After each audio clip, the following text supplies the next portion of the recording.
वाली स्मेल होती है, पंजेंट स्मेल होगी इसकी। HCl के HCl के क्या होगा, पंजेंट स्मेल होगी इसकी, इसकी पंजेंट स्मेल होगी। Cl माइनस था, F माइनस लास्ट टाइम पढ़ चुके हैं, Cl माइनस में कंसंट्रेटेड को पास किया तो HCl गैस मिलेगी, पंजेंट स्मेलिंग गैस होती है, पंजेंट स्मेलिंग गैस। तो ये तुम्हें ध्यान, और कलरलेस वेपर्स होंगे इसके, कलरलेस वेपर्स होंगे। अच्छा, इसके बाद बी आर, और ये फिर हमने बी आर माइनस लिया। बी आर माइनस भी स्ट्रॉन्ग एसिड का एनायन है, इसलिए ज्यादा अच्छा एसिड यूज करना पड़ेगा, जैसे कंसंट्रेटेड SO4।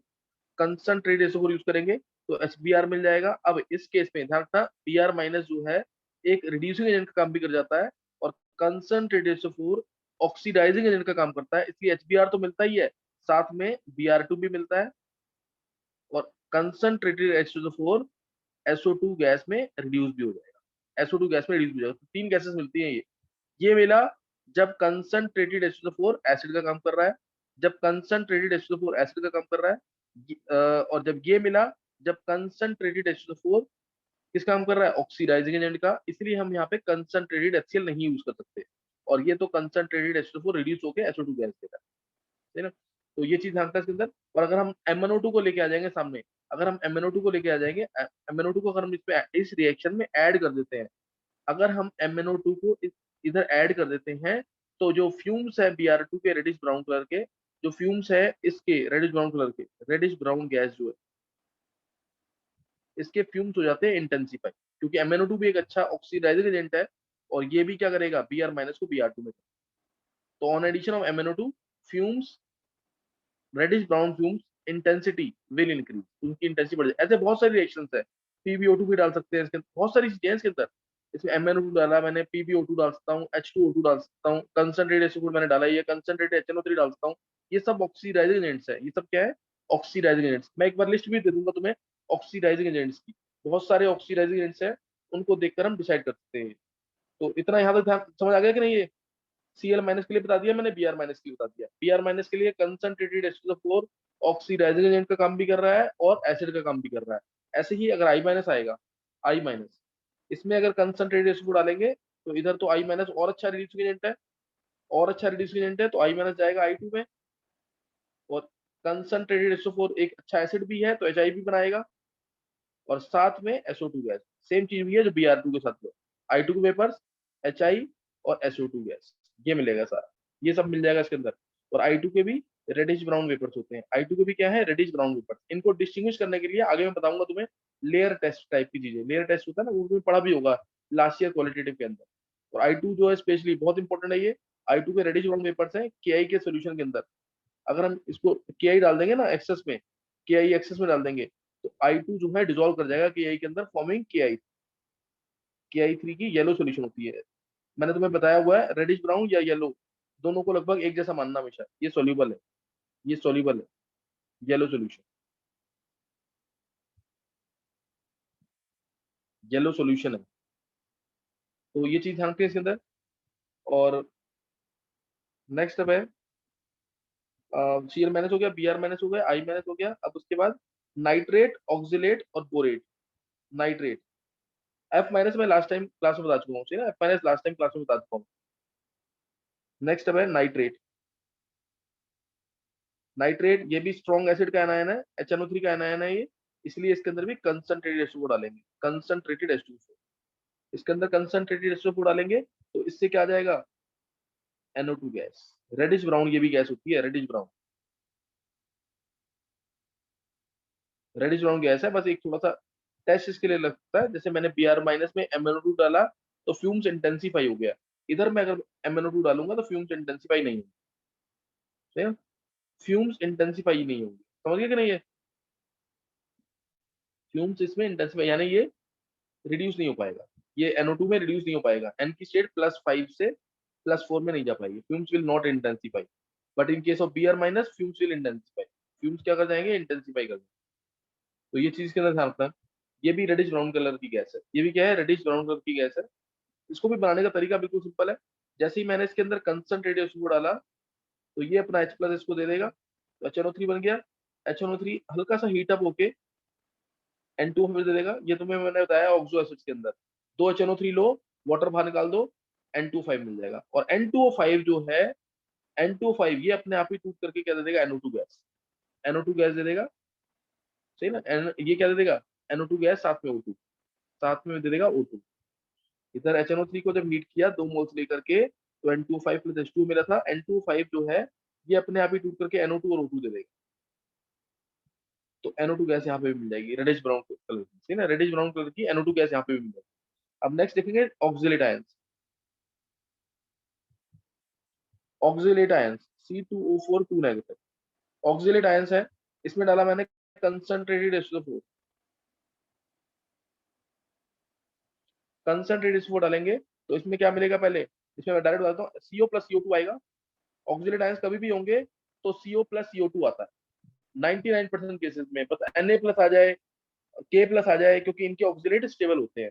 जैसे कंसंट्रेटेड H2O डाला इसके अंदर, तो ये भी इसको H प्लस दे देगा इनको, और ये आ जाएगा H2C2O4, ठीक है ना, H2C2O4 ये आएगा H2C2O4, और ये हीट अप होके देगा CO, जो कि कार्बन मोनोऑक्साइड है, पॉइजनस गैस होती है, CO2 और साथ में H2, साथ में H2। और CO के बारे में सबको पता होगा, बर्न्स विद ब्लू फ्लेम, पता है ना ये। CO कलरलेस गैस है बट बर्न्स विद, कलरलेस है, ऑर्डरलेस है, Burns with blue flame, note कर लेंगे।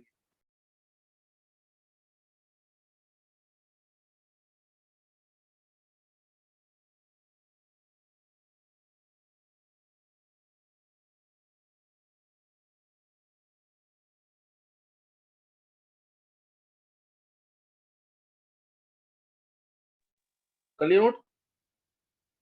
कर लिए सर। हाँ, कलरलेस है, ऑर्डरलेस है, बर्न्स विद ब्लू फ्लेम, ठीक है, Burns with blue flame, insoluble होती है पानी के अंदर ये, और ये न्यूट्रल होती है, पता है ना, न्यूट्रल ऑक्साइड है ये। और कौन सी दो न्यूट्रल है, सर NO2। N2O और sir NO, laughing gas. NO2 नहीं है। NO2। हाँ, हाँ laughing gas N2O, nitrous oxide N2O और NO, वो दोनों न्यूट्रल है। अब हमने डिस्कस कर लिया F माइनस, यानी हेलाइड डिस्कस कर लिए सारे, नाइट्रेट डिस्कस कर लिया, ऑक्सिलेट डिस्कस कर लिया, एक और कौन सा था, बोरेट आयन, एक बोरेट आयन हो रहा है, बोरेट आयन और देखेंगे, बोरेट आयन BO3 3 नेगेटिव, इसमें डाल दिया कंसंट्रेटेड H2O4, ठीक है ना, ये डालेंगे इसके अंदर तो आ जाएगा इससे H3BO3 boric acid, boric acid भी वोलेटाइल है। फिर इसके, और बोरिक एसिड के लिए बस ये ध्यान रख लेंगे, इसमें जैसे ही हम इथेनॉल डालेंगे या मिथेनॉल डालेंगे, तो ग्रीन एज्ड फ्लेम, फ्लेम को ये ग्रीन एज दे देगा, फ्लेम फ्लेम के अंदर क्या कर देगा, एज जो होंगे, एजेस जो होंगे ना फ्लेम के, उसको ग्रीन कर देगा। BOC2H5, जैसे बोरिक एसिड क्या है, BOH होल थ्राइस, OH हट करके OC2H5 लग जाएगा, OH हट करके OC2H5 लग जाएगा, तो BOC2H5 whole thrice, OC2H5 whole thrice burns with green edged flame, है ना, जो फ्लेम होगी, अगर हम इस बोरिक एसिड को पास लेके आएंगे इथेनॉल के साथ, तो वो ग्रीन एज की फ्लेम दे देगा, है ना, ग्रीन एज की फ्लेम दे देगा, burns with, sir green edge film मतलब? मतलब जो जैसे फ्लेम होगी ना पूरी, ये फ्लेम है तो इसकी एजेस जो होंगी ना, सिर्फ एजेस ये ग्रीन होंगी, साइड्स, अच्छा हाँ, अच्छा, मतलब आउटलाइन ग्रीन आएगा। हाँ आउटलाइन, बिल्कुल बिल्कुल, ग्रीन एज्ड फ्लेम। तो ये अभी हमने क्या किया है, सिर्फ आइडेंटिफिकेशन किया है, अभी कंफर्मेटरी नहीं किया, हर एक आयन की डिटेल अलग है, हर एक आयन की डिटेल, सही ना। तो ये बता दिया मैंने, with concentrated H2O4 volatile products मिलते हैं किसके लिए, जब स्ट्रॉन्ग एसिड के एनायन होंगे, जनरली जब स्ट्रॉन्ग एसिड के एनायन होंगे तो क्या होगा, कंसंट्रेटेड H2O4 यूज करेंगे, which can act as oxidizing as well as strong acid। Next note करेंगे, क्लास बी में क्या देते थे, क्लास बी में क्या देते थे, नॉन वोलेटाइल। है ना कि नहीं, हाँ, which gives non volatile product with acid, which gives non volatile product with acid. तो इसके अंदर हमारे पास कौन कौन से आयन थे, ध्यान है, एक तो था सल्फेट आयन, प्रेसिपिटेटेड रिडॉक्स था। हाँ सल्फेट था, हाँ रिडक्शन थी, प्रेसिपिटेशन और रिडॉक्स, ये प्रेसिपिटेशन रिएक्शन थी,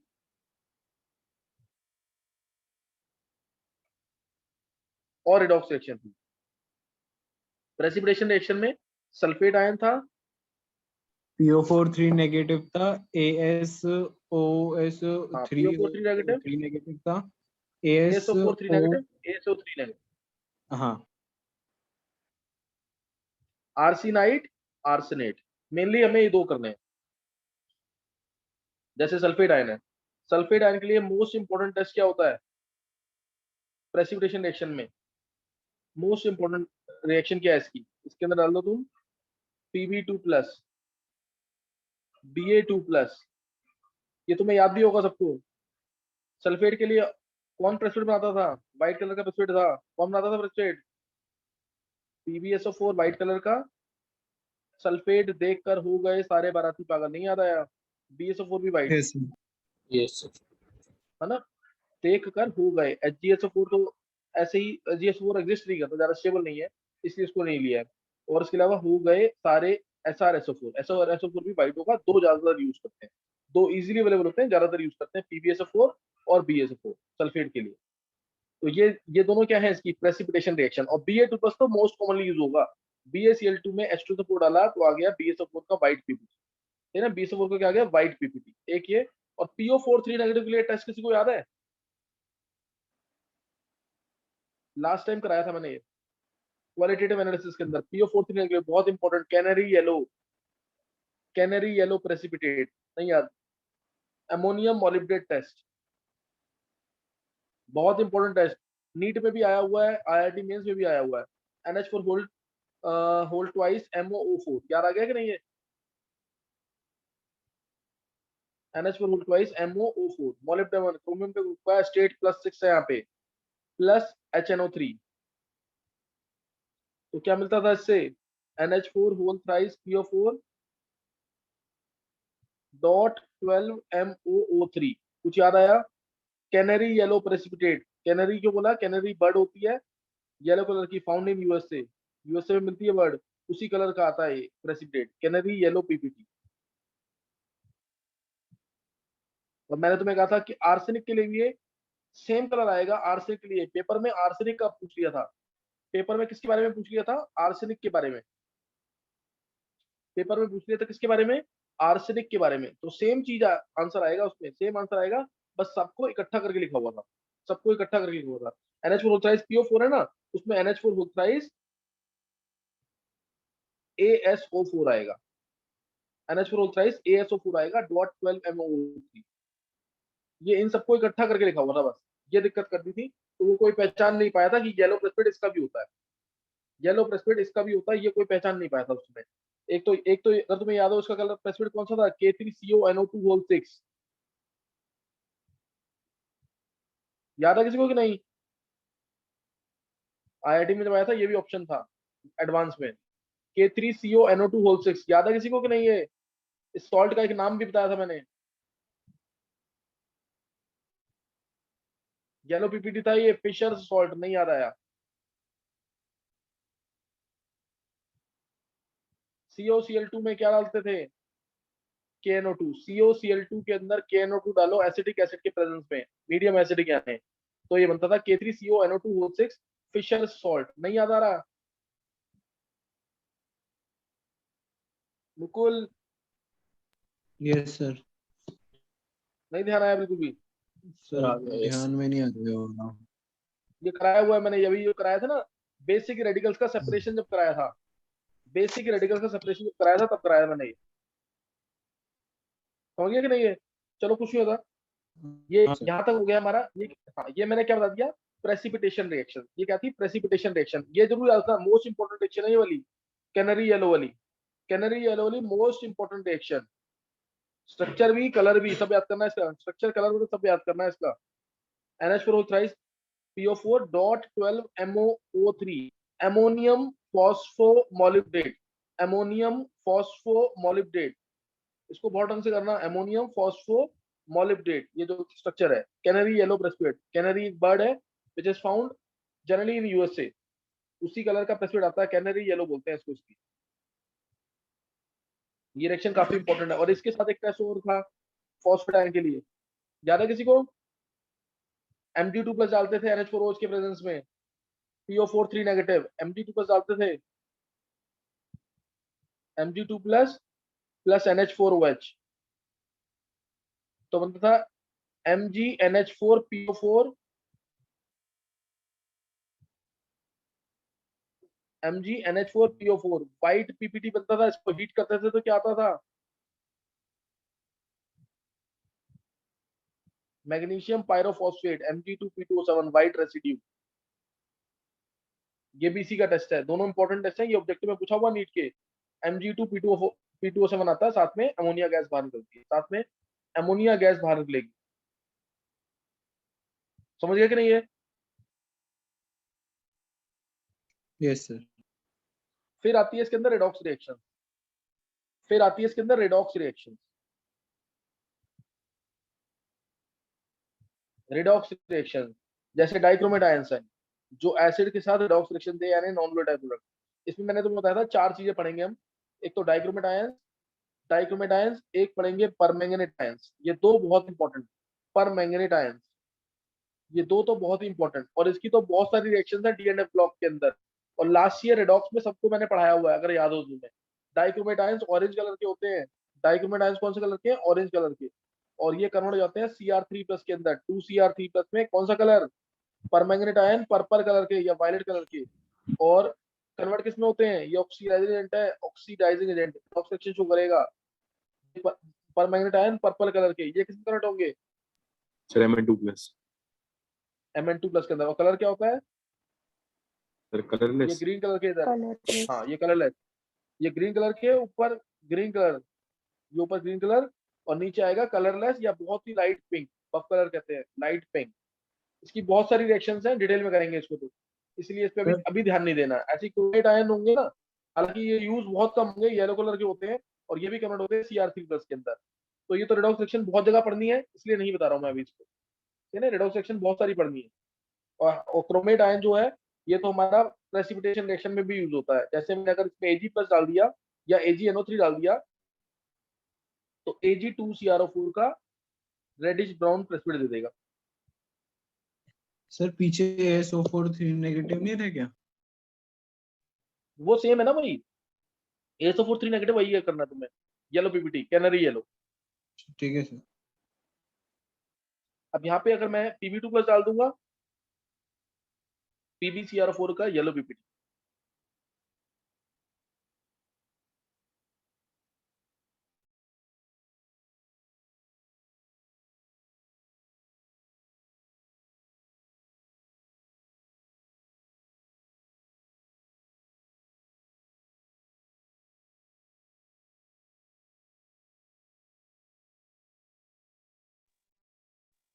नोट कर लिया?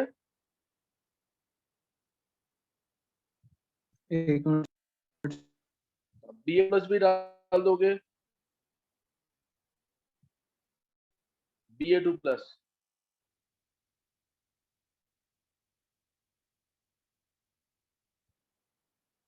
BaCr4 का येलो पीपीटी।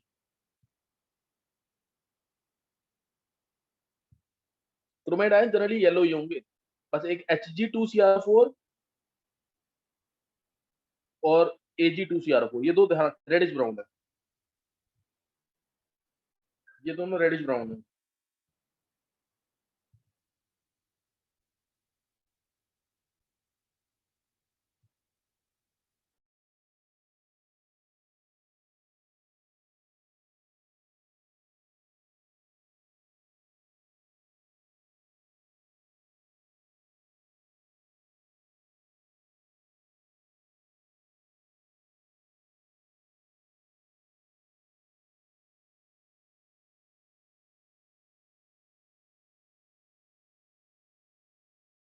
लिख लिया सर। सबने लिख लिया ये?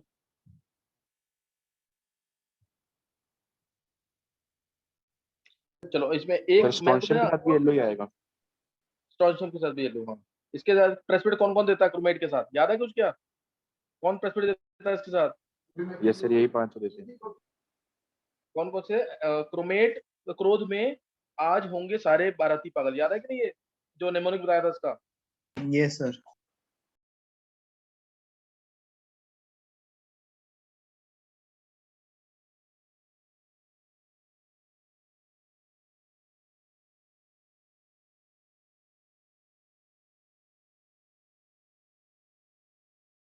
अब हमें, मैं ना इसमें कंफर्मेटरी टेस्ट कराऊंगा किसी एक का, ताकि तुम्हें एक बार डेप्थ पता लगे। अभी हमने पढ़ लिया सारा, समझे ना, एनायंस के लिए टेस्ट हो गए हैं, इतना भी पढ़ के जाओगे ना तो मेंस तक के लिए सफिशिएंट है। मेंस तक के लिए इतना ही करोगे तो कोई ऐसी दिक्कत वाली बात नहीं है, नीट के लिए इतना सफिशिएंट है। आगे जो रिएक्शन पढ़ेंगे ना वो कोर्स में है तुम्हारे, लेकिन कहीं ना कहीं किसी ना किसी तरीके में आएंगी। मैं तुम्हें एक आयन का भी कंफर्मेटरी टेस्ट कराऊंगा, जैसे कार्बोनेट आयन का। एक बार नोट कर लो इसको जल्दी से।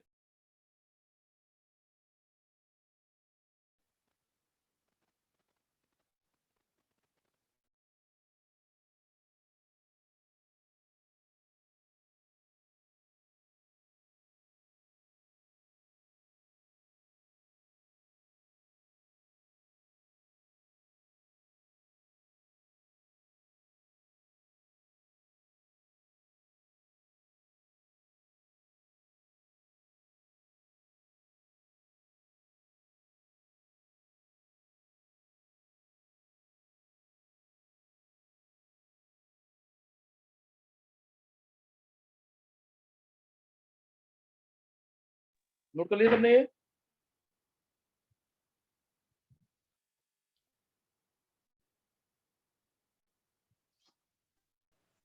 सर विदांश, स्क्रीन उसी पे कुछ दिख नहीं रहा, वॉइस लिखा आपने। वॉइस क्लियर नहीं आ रही है। एक वेदांत पूरा नोट कर लिया ढंग से? ये सर मैंने कर लिया। कर लिया। चलो एक बार कार्बोनेट आयन पे, कार्बोनेट आयन का मैं कंफर्मेटरी, जैसे मैंने तो बताया ना, कार्बोनेट, बाइकार्बोनेट, कुछ आयंस के मैं कंफर्मेटरी बताऊंगा। कंफर्मेटरी टेस्ट है, लास्ट टॉपिक है ये इसका। कार्बोनेट, बाइकार्बोनेट था, फिर सल्फाइड, बाइसल्फाइड, सल्फाइड, बाइसल्फाइड, और एसीटेट नाइट्राइट। याद आया? डाइल्यूट H2SO4 के साथ जो वोलेटाइल प्रोडक्ट देते हैं, डाइल्यूट H2SO4 के साथ Yes, sir. या डाइल्यूट HCl के साथ जो वोलेटाइल प्रोडक्ट दे देते हैं। अब मैं इसमें से किस एक का बताऊंगा सिर्फ तुम्हें, यानी कार्बोनेट, बाइकार्बोनेट। मेनली हमें कार्बोनेट का ही पढ़ना होता है। मेनली हमें किसका पढ़ना होता है? कार्बोनेट का, सल्फाइड का। सल्फाइड का बहुत इंपॉर्टेंट है, सबसे इंपॉर्टेंट है सल्फाइड, ठीक ना। इसके बाद जैसे Cl माइनस का, Br माइनस का, I माइनस का important, Cl minus, Br minus और I माइनस का। तो अब एक बार नोट करेंगे जल्दी से। मैं तो बता रहा हूँ कार्बोनेट के लिए, देखो जितना हो पाता है कार्बोनेट के लिए उतना करते हैं। Confirmatory test, clear? Confirmatory test for carbonate, detail में कार्बोनेट के लिए कंफर्मेटरी टेस्ट। पहले तो तुम्हें पता होना चाहिए कि इनके ऊपर ना हीटिंग इफेक्ट क्या होता है। हीटिंग इफेक्ट यानी अगर हम मेटल कार्बोनेट को हीट करते हैं तो क्या मिलता है। जैसे अगर तुम्हारे दिमाग में मेटल कार्बोनेट आते ही क्या आएगा दिमाग में? CaCO3, है ना? यही सबसे कॉमन है जो सुना हुआ है। इसको हीट करते हैं तो क्या मिलता है? Carbon dioxide gas.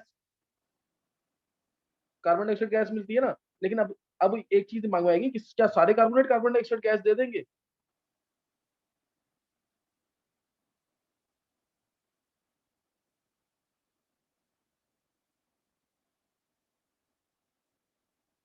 बताओ सोच के।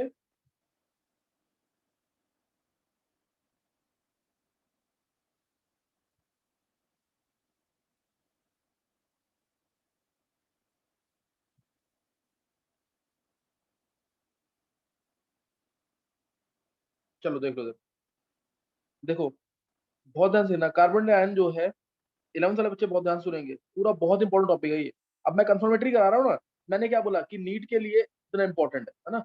नीट के लिए जितना पढ़ा दिया पीछे उतना इंपॉर्टेंट है, सही ना। ये वाली रिएक्शन भी तुम्हारे कोर्स में ही है। अब मैं डिटेल में कह रहा हूँ, उसका मतलब क्या है, ऐसा नहीं कि कोर्स में नहीं है बिल्कुल। कैसे? मैं एक एग्जांपल लूंगा तो मैं कुछ समझ आ जाएगा, हाँ ये तो उससे ज्यादा इंपॉर्टेंट। मैंने बोला heating effect on metal carbonates पर। अगर मैं कार्बोनेट को डिटेल में ले रहा हूँ, heating effect on metal carbonate. मैंने तुम्हें बताया मेटल कार्बोनेट को जब हीट करेंगे, किसी भी मेटल कार्बोनेट को हीट करेंगे, मेटल कार्बोनेट, जनरल फॉर्मूला कोई पूछेगा तो M पे charge N plus, CO3 2 negative, cross करोगे M2CO3 हो लेना जाएगा, M2CO3 हो लेना जाएगा। मेटल कार्बोनेट को हीट करोगे तो क्या मिलेगा? मेटल ऑक्साइड यानी M2ON, मेटल ऑक्साइड यानी M2ON, ये मिल जाएगा। और साथ में क्या मिल जाएगा? CO2 gas. लेकिन यहाँ जो मेटल है ना, जो मेटल है यहाँ पे, वो क्या नहीं होना चाहिए? सोडियम, पोटेशियम, रुबीडियम, सीजियम, वो नहीं होना चाहिए, तो नहीं मिलेगी रिएक्शन। तो उस केस में रिएक्शन। अब क्यों होगा, ऐसा क्यों हो रहा है? क्योंकि देखो सोडियम है, पोटेशियम है, ये बड़े आए, बड़े हैं कि छोटे हैं? ये बड़े हैं कि छोटे हैं? बड़े हैं सर। ये तो बहुत बड़े हैं ना, अल्कली मेटल के कटायन सबसे बड़े होते हैं, तो ये बहुत बड़े हैं, इसीलिए ये कार्बोनेट आयन को आसानी से संभाल लेंगे। CO3 2 नेगेटिव है ना, Na2CO3, ये कार्बोनेट आयन को आसानी से संभाल लेगा, ये हीट करने पर टूटेगा ही नहीं। हीट करने पर बस ये अपनी स्टेट चेंज करेगा, सॉलिड है तो वेपर बन के उड़ जाएगा, या तो मतलब ये अपनी स्टेट चेंज करेगा, टूटेगा नहीं ये। बात समझ नहीं, इसलिए मेटल ये नहीं होना चाहिए। मेटल ये नहीं होना चाहिए। अब इसमें ना यहाँ पे एक्चुअल में जो समझाने का तरीका है ना, वो पोलराइजिंग पावर के थ्रू है। Na+ की पोलराइजिंग पावर बहुत कम, Na+ की पोलराइजिंग पावर, छोटा कैटायन पोलराइजिंग पावर ज्यादा, बड़ा कैटायन पोलराइजिंग पावर कम। और पोलराइजिंग पावर कम तो क्या होगा, थर्मल स्टेबिलिटी बढ़ जाएगी, थर्मल स्टेबिलिटी बढ़ जाएगी, और इससे क्या होगा, हीट करने पर ये कार्बोनेट टूटेगा नहीं, सिर्फ अपनी स्टेट चेंज करेगा। अब इसको मैंने कैसे समझाया, बिल्कुल सिंपल तरीके से। कैसे बोला मैंने कि Na+, K+, Rb+, Cs+, ये बहुत बड़े आयन, बहुत बड़े आयन, तो बड़े एनायन को आसानी से संभाल लेंगे। Larger cation stabilises larger anion, सही ना। जैसे मैंने तुमसे पूछा इन कार्बोनेट्स में सबसे स्टेबल कार्बोनेट किसका होगा, Na का, K का, Rb का कि Cs का? बताओ जरा, आंसर क्या आएगा, ऑप्शन आ गया अगर CS कमेंट में आ का। गया। CS का 11th वाले बच्चे बोलेंगे CS का स्टेबल होगा कि नहीं? Yes sir.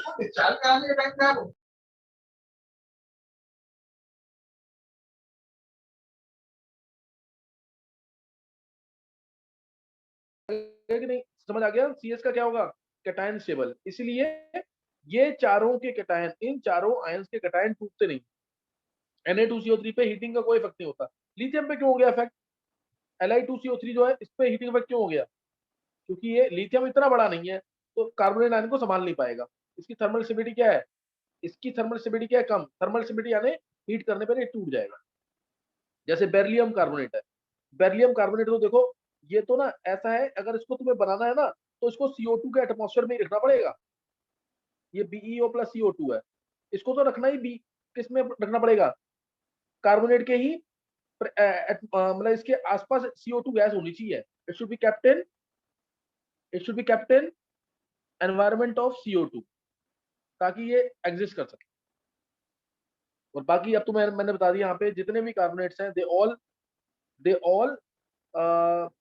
Give CO2 as well as metal oxide. Metal oxide और CO2 देंगे, कोई भी मेटल कार्बोनेट, कोई भी मेटल कार्बोनेट है। जैसे अगर मैं एग्जांपल ले लूं उसके अंदर, तो मैं सीधा लूंगा Ag, हाँ जी पिलाभाई वाली एकदम Ag, यानी Ag2CO3, और Hg Hg22+ नहीं ले रहा मैं, HgCO3 ले रहा हूँ। और HgCO3 के साथ तो हमेशा क्या आएगा, HgO। मैं ये भी तुम्हें प्रूव करूंगा, ये रेडिश ब्राउन प्रेसिपिटेट होता है, ये रेडिश ब्राउन प्रेसिपिटेट है, ये रेडिश ब्राउन प्रेसिपिटेट है, ध्यान रखना। फिर ये एक लिया CuCO3 डॉट CuO ट्वाइस, इसको हम मेलाचाइड भी कहते हैं। वर्डिग्रिस ग्रीन भी होता है, ग्रीन कलर का होता है ये, ग्रीन कलर का। जो कॉपर के ऊपर जंग लगती है ना, जो रस्टिंग होती है, वो ग्रीन कलर की होती है। CuCO3 dot CuO twice, PbCO3 basic lead carbonate, white colour का, ये व्हाइट कलर का।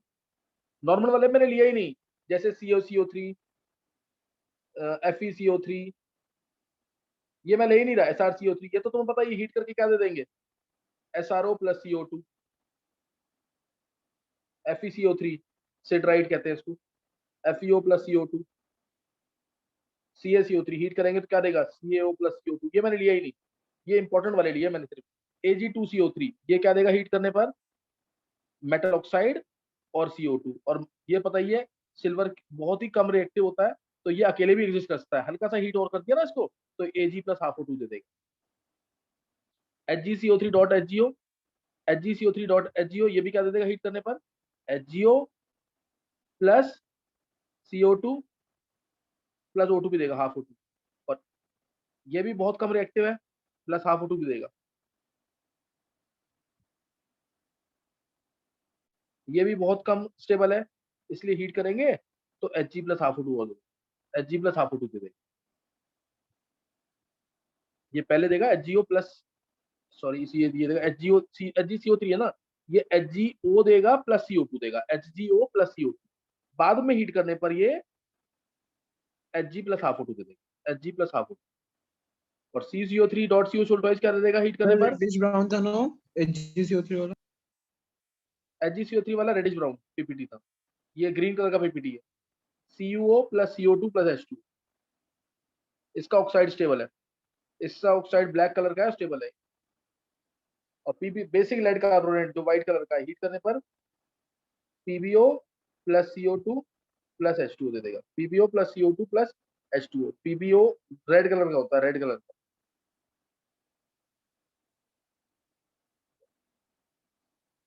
दो होते हैं वैसे, ये एक रेड होता है और एक येलो भी होता है, लिथार्ज कहते हैं इसको। तो अभी तुम अभी याद कर लो रेड कलर का पीबीओ। तो बस ये बता दिया मैंने हीटिंग इफेक्ट। पर ध्यान रखना कौन से हीट अप करके नहीं टूटते हैं, sodium potassium rubidium caesium, sodium potassium rubidium caesium. बाकी इजी वाला पार्ट मैंने लिया ही नहीं इसके अंदर, है ना, इजी वाला पार्ट नहीं लिया है। कोई डाउट?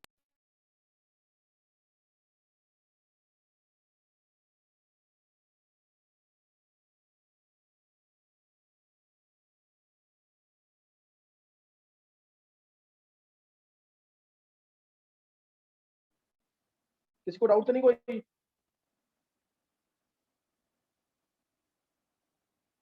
नहीं है सर। अच्छा, अब इसके बाद जो बाइकार्बोनेट में तो एक ही याद रख लो, बाइकार्बोनेट बहुत इंपॉर्टेंट, सभी टूट जाते हैं बाइकार्बोनेट। जैसे NaHCO3 है, हीट किया इसको, क्या मिलता है Na2CO3 प्लस, मतलब कार्बोनेट देंगे प्लस H2O प्लस CO। अब जैसे CaHCO3 होल ट्वाइस है, ये भी हीट करने पर क्या देता है, पहले देता है CaCO3 plus H2O plus CO2, लेकिन इसको हम ज्यादा हीट कर देंगे इस प्रेसिपिटेट को, तो ये भी टूट जाएगा। बस कौन से वाले नहीं टूटेंगे, Na2CO3, K2CO3, Rb2CO3 और CS2CO3, ये नहीं टूटते, ये नहीं टूटते। याद रहेगा कि नहीं ये? Yes sir. हाँ, तो बस इतना पार्ट याद कर लेना इसका जरूर कि, और जितने भी ना, ध्यान रखना, जितने भी सोडियम, ये सोडियम पोटेशियम रुबीडियम और सीजियम, जो भी बाइकार्बोनेट होते हैं ना, जो बाइकार्बोनेट होते हैं HCO3 नेगेटिव, ये एग्जिस्ट करते हैं एक्वस फॉर्म में। एक्वस फॉर्म में एग्जिस्ट करते हैं ये, हमेशा एक्वस फॉर्म में एग्जिस्ट करते हैं। बस किसको छोड़ करके, सोडियम पोटेशियम रुबीडियम और सीजियम, ये सॉलिड और एक्वस फॉर्म दोनों में एग्जिस्ट करते हैं। ये सॉलिड और एक्वस फॉर्म दोनों में एग्जिस्ट, ये सॉलिड और एक्वस फॉर्म दोनों में एग्जिस्ट करते हैं। जैसे क्वेश्चन आता है which can exist in solid as well as in aqueous form, तो ये सोडियम पोटेशियम रुबीडियम और सीजियम। और NaHCO3 तो प्रेसिपिटेट की फॉर्म में एग्जिस्ट करता है, ये याद कर लेना, इनकी सॉलिबिलिटी नीचे में पड़ती है। अब ये समझाऊंगा ना बाद में, तो डिटेल में समझ आ जाएगा। NaHCO3 याद रखना, NaHCO3 बहुत स्टेबल, इसीलिए इससे सोडियम कार्बोनेट प्रिपेयर होता है हीट करने। ये सॉल्वेज प्रोसेस है जो मैं आगे बताऊंगा तुम्हें। अभी बस ध्यान रखना कि जितने भी बाइकार्बोनेट्स हैं, they all exist in aqueous form, sodium potassium rubidium और सीजियम, इनके सॉलिड और एक्वस फॉर्म दोनों में एग्जिस्ट करते हैं। NaHCO3 हाईली इनसॉल्युबल, इसलिए हीट करने पर Na2CO3 दे देता है। इसलिए हीट करने पर क्या क्या दे देता है, Na2CO3। नेक्स्ट टाइम मैं तुम्हें कराऊंगा डिटेल में इसको, अभी यहीं तक करना है तुम्हें। ये कार्बोनेट समझ आ गया यहाँ तक? आ गए सर। एक बार दोबारा जो करना है अभी,